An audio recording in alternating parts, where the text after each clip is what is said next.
moksleivių krepšinio lygą remia Manija.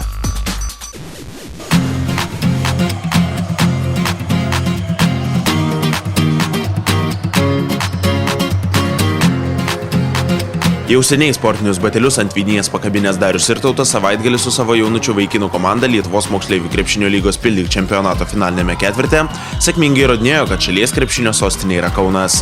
Reiklaus ir griežto stratego vadovaujama Arvydo Sabonio KM Arks Baltika komanda Pildyk čempionato finale be gailesčio 79-49 sutriuškino Šarūno Marčiulionio krepšinio akademijos pirmosios komandos IIT komandą, kuri Marijampolėje vykusiuose svarbiausiose sezono varžybose privalėjo stebėti puikią sportinę formą demonstravusių kauniečių triumfą.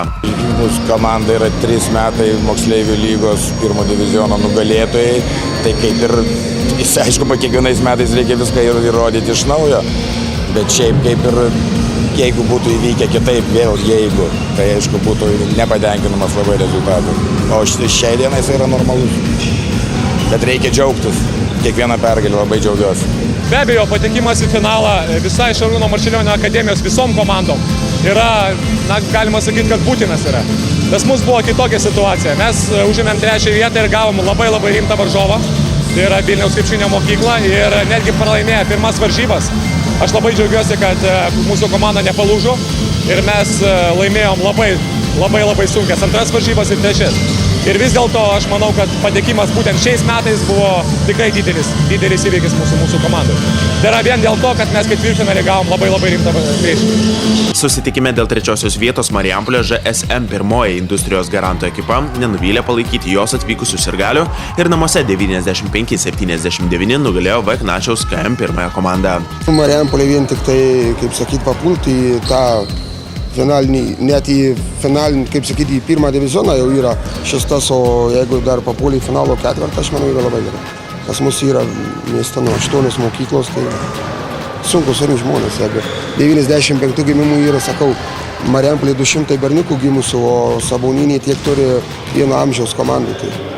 Aš džiaugiuosi, kad mes pakliuvom į finalinį ketvirtą, tai yra mūsų pirmi metai pirmam divizione.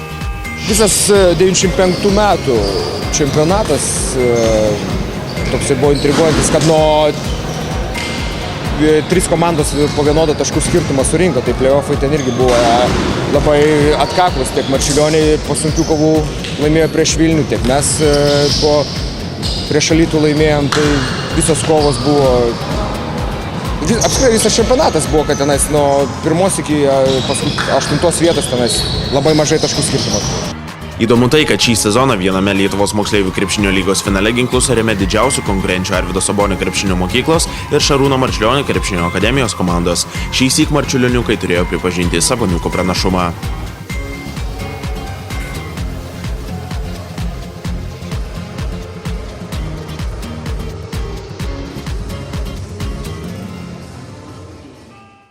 Lietuvos moksleivių krepšinio lygą remia Karūna. Tave palaiko Pildyk.